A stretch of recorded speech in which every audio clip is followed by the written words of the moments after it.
Sabiendo que la idea es estudiar un libro, o un pasaje de un libro, ¿qué me pueden decir primero de la situación del libro? ¿Quién escribió el libro? ¿En qué momento se escribió? ¿Qué pasa? ¿Cuál es el tema general? ¿Por qué lo escribe? ¿Quién lo escribe? ¿Alguien? Moisés, ¿no? Moisés, ajá. Pues ahí se habla de su descontento, su desconfianza, la queja, la violencia del pueblo de Israel, ¿no? Uh-huh. Uh-huh. Y que tuvieron un deseo desordenado, ¿no? Porque querían atacar a Moisés. Sí, ese ya es el pasaje, pero sí, efectivamente. ¿La afrenta es entonces contra Moisés? Pues contra Dios, ¿no? Pero a través de Moisés. A través de Moisés. Ok, ¿alguien más acerca del pasaje, aprovechando que ya empezamos con el pasaje? Pues habla de murmuración también, ¿no? Ajá. Y empezaron a murmurar porque, pues, o sea, ellos empezaron a murmurar y que además tenían como un corazón mal agradecido, porque después de que Dios los sacó de Egipto, Uh-huh. pues empezaron a quejarse y a decir, es que pues, creo que estábamos mejor en Egipto, ¿no? Entonces, en lugar de tener un corazón agradecido con Dios y confiar en Él, pues empezaron a murmurar y a quejarse y querer volver atrás a lo que, pues la esclavitud, a lo que Dios los había liberado. Exacto. Ok. Aparte hubo como mucha humildad, ¿no? De Moisés, porque otro pues se hubiera puesto también así enojado y eso, ¿no? Ok. Y él fue humilde. Bueno, yo entendí, bueno, Dios me dijo, también me habló de que era una prueba lo que había puesto en ellos, porque dice, bueno, el estudio bíblico dice que una de las cosas por las que más carecía el pueblo de Dios era el agua. Uh-huh. Entonces cuando le dio cuando les quitó el agua, porque Dios se las quitó, Uh-huh. era para probar el corazón de ellos, qué tanto habían aprendido de él, qué tanto crecimiento espiritual tenían, ¿no? Si ya habían, o sea, porque supuestamente los sacó de un pueblo de esclavitud, pero del pecado, que es Egipto, ¿no? Uh-huh. O sea, y los llevó al desierto, pero bueno, entiendo que en el desierto él los estaba limpiando de todo pecado, los estaba purificando de alguna manera para llegar a la tierra prometida. Los estaba preparando, consagrando. Ahora, Ajá. ¿es Dios quien le quita el agua o los llevó a un lugar donde no había agua? Bueno, él llevó. les indicó el camino por Ajá. donde tenían que pasar y obviamente ahí no había agua. Exacto. O sea, es que no es se importante eso, ¿eh? Bueno, pero finalmente Dios les dio el agua, aunque no había agua ahí, Dios se las dio. Es correcto. Pero el pueblo de Israel tenía que, pues yo digo que tenía que aguantar esa prueba, ¿no? O sea, pero no dudar de Dios, porque en el momento que empezó a contender con Moisés fue Ajá. porque estaban dudando de Dios también. Ahora, ¿cómo tendrían que haber aguantado la prueba?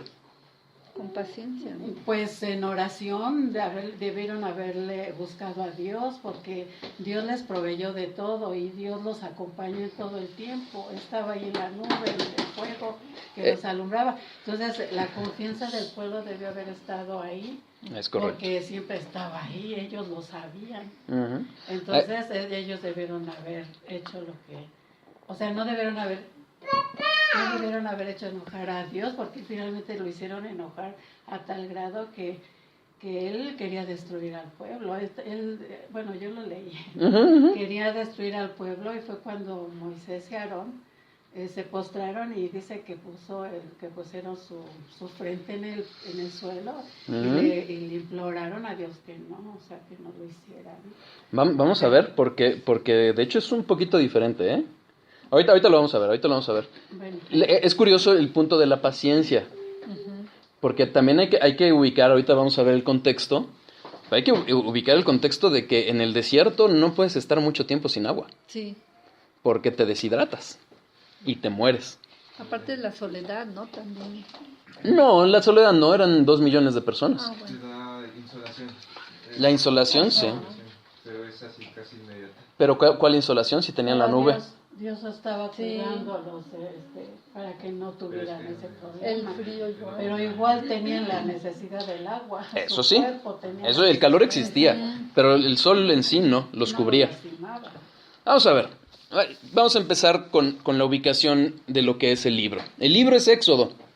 El autor, efectivamente, como bien lo dijeron, es Moisés. ¿Cómo sabemos que es Moisés? Hay una evidencia en la propia Biblia, a través de varias citas que se menciona, alguna de nuestro Señor Jesucristo, en donde efectivamente se indica que los 5 primeros libros fueron escritos por Moisés. Nada más para referencia, nos los vamos a leer. Segunda de Crónicas 25:4, Esdras 6:18, que es muy claro, Lucas 20:37, Juan 5 del 45 al 47. Se los digo nuevamente. Segunda de Crónicas 25:4, Esdras 6:18, Lucas 20:37, Juan 5 del 45 al 47. Ahora, ¿de dónde viene el título Éxodo? ¿Viene del hebreo? No. En realidad, el título se incluyó en la Septuaginta, la traducción que se hizo de los libros hebreos al griego. Y por ende se heredó a la Vulgata, que fue la traducción que hizo la Iglesia Católica al latín. Y ahí viene Éxodo. Y el título indica el tema central, aunque no es el único. Pero digamos que si lo viéramos literariamente hablando, pareciera que es el tema central. El Éxodo, que es la salida, que realmente son los primeros capítulos del libro. ¿Ok? En hebreo, el título es y o ahora, cualquiera de las dos. Estos son los nombres y nosotros podemos ver. En el versículo 1... ¿Cómo? O sea, dice, estos son los nombres. Ajá. Lo que pasa es que en los libros hebreos se ponía el nombre de la primera palabra. Por eso, Éxodo, entonces significa estos son. No. Éxodo, el nombre de Éxodo se lo apareció en la Septuaginta y en la Vulgata. La Septuaginta fue la traducción que hicieron. Haz de cuenta que traducen el texto y dicen, bueno, ¿qué nombre le ponemos a este libro? Pues mira, trata acerca de la salida del pueblo. Entonces vamos a ponerle Éxodo. Ese nombre es más bien del hombre. El nombre hebreo, el título hebreo, siempre coincide con la primera palabra con que empieza el libro. ¿Ok? Entonces, no es que Éxodo signifique esto, pero nosotros lo vemos en el versículo 1. Estos son los hombres de los hijos de Israel. Pero en realidad el hebreo se puede desprender y estos son los libros o ahora estos son los libros. ¿Por qué es importante? Porque es una clara continuación de Génesis. ¿En qué quedó Génesis? El pueblo había ido a Egipto. Y es el momento entonces ahora. Están en Egipto y entonces está diciendo, estos son los nombres de los hijos de Israel que entraron en Egipto con Jacob. Ahorita veremos cuántos eran, ¿ok? Pero esa es la idea, así es como se llama el libro, ¿ok? Se piensa o se considera que el libro fue escrito justamente durante el deambular del pueblo hacia la tierra prometida. Esto nos da un parámetro, más o menos los mayores... la gran mayoría de teólogos coinciden en que los años son entre el 1445 y obviamente antes de la muerte de Moisés en 1405 antes de Cristo. ¿Ok? Aunque algunos calculan que se escribió antes del 1425. El tema central, más que la salida en sí física del pueblo de Egipto, es la redención. Es decir, cómo Dios redime a su pueblo, lo saca de la esclavitud, lo libera a su pueblo. ¿Ok? Ese es el tema central. Pero ¿cómo lo hace? Demuestra un gran poder. Y asimismo, de la misma forma, a este pueblo que sacó lo consagra así, a él mismo. Es decir, lo aparta para él. ¿Cómo lo aparta? Pues le va a dar una serie de mandamientos e instrucciones que lo van a diferenciar del resto de los pueblos. Por eso, en Éxodo 20 es donde vemos los 10 mandamientos. ¿Ok? Entonces, ese es el tema central. Esta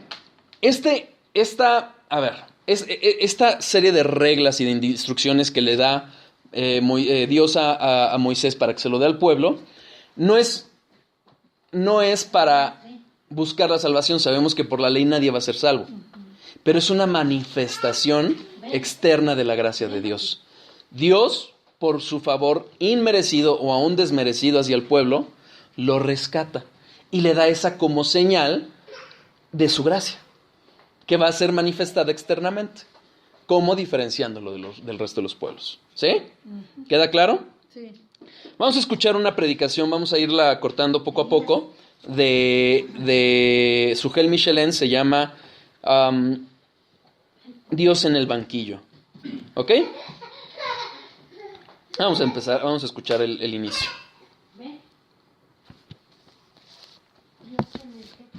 En el banquillo.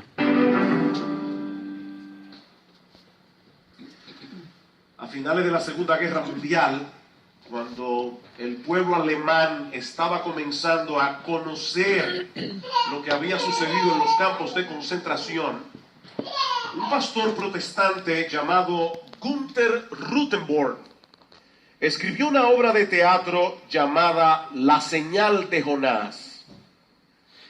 Y la idea de Rutenborn era tratar de responder la pregunta: ¿a quién debemos culpar de todo esto?